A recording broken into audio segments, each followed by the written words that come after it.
What's going on today, YouTube? Today we're going to talk about Dave Ramsey's 7 baby steps and why they work.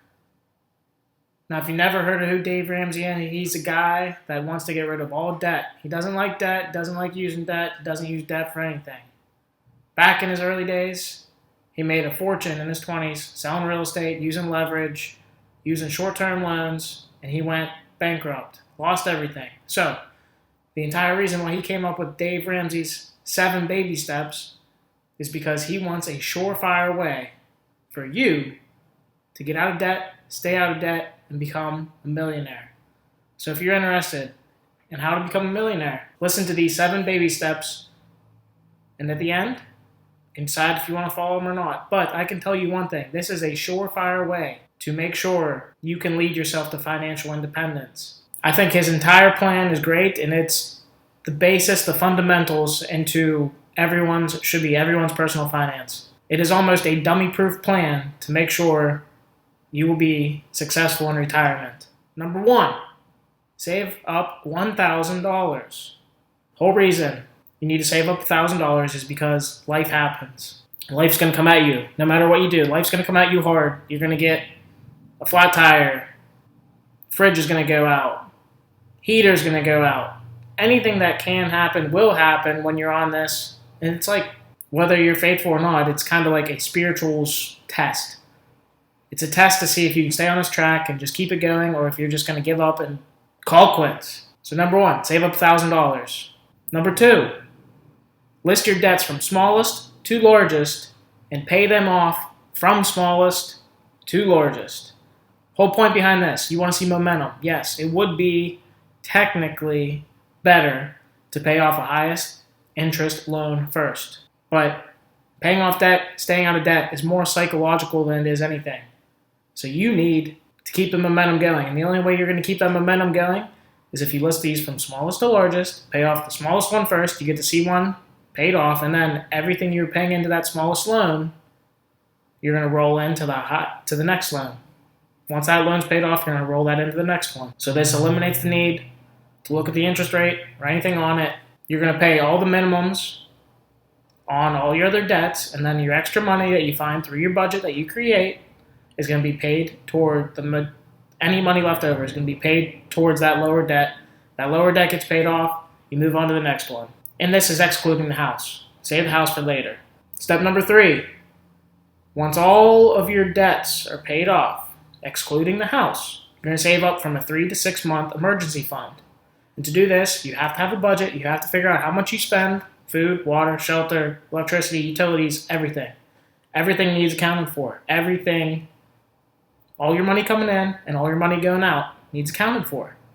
There's no way you're going to do this without sticking to a great budget. If in the future you want a budget video, how to create a simple budget using numbers, using Excel, using any of those softwares out there, let me know down in the comments below, and I'm going to get you a great budget video out. So 3 to 6 months of expenses is going to be your emergency fund.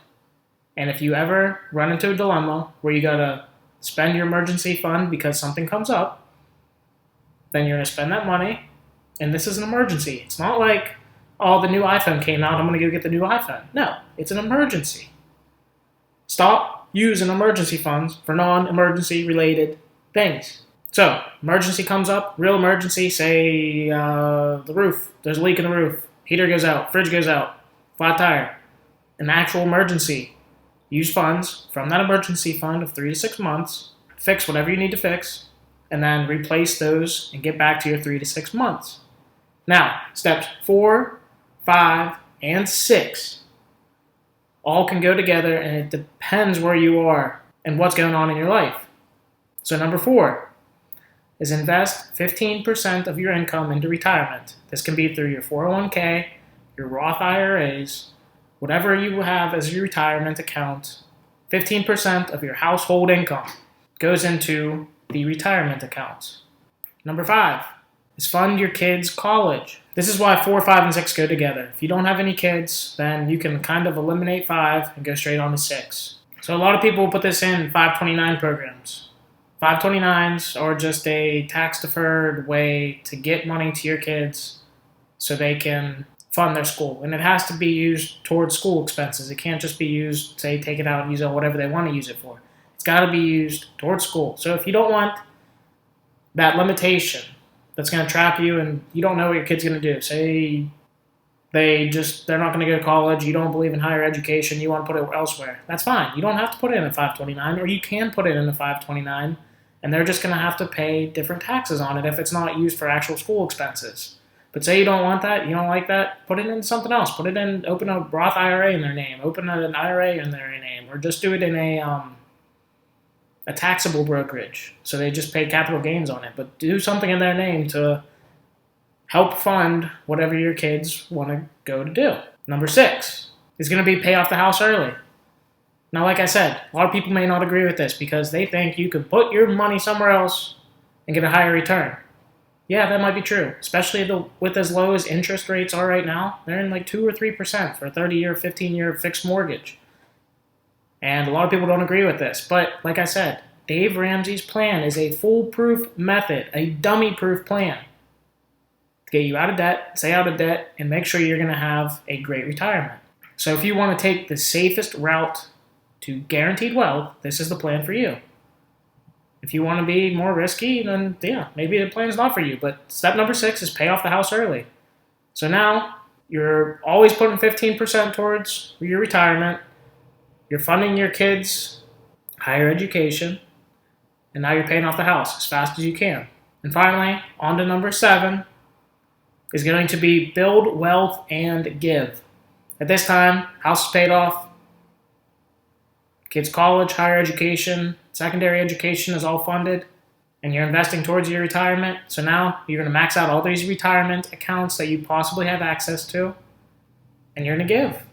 You're going to live a great life. This is your path to financial independence, financial freedom. It is not a way to it's taking out all risk. Like I said, it's a dummy-proof method. Dave Ramsey's a great guy. He knows his stuff, and he'll get you on the right path. It is the basics to personal finance. Very basics. So if you've never heard of him, you never looked at him, you got to check him out, and he will get you on the right path. I wish I found this guy sooner in my life. It would have helped a lot, but I didn't, so I'm at where I'm at now. But at the same time, these are the basic fundamental principles, and I follow them, at least the basis of them, because they're great, and it'll take a lot of stress out of your life. So that's it for the video. If you like it, if you've got any questions, and even comment down below. Comment if you've heard of the baby steps before, and if you follow them, why you follow them, why you like them, why you don't like them, anything about it. Any of those 3. And then if you like this video, give me a like. And if you want to see more content from me, subscribe to my channel. And I'll see you in the next one.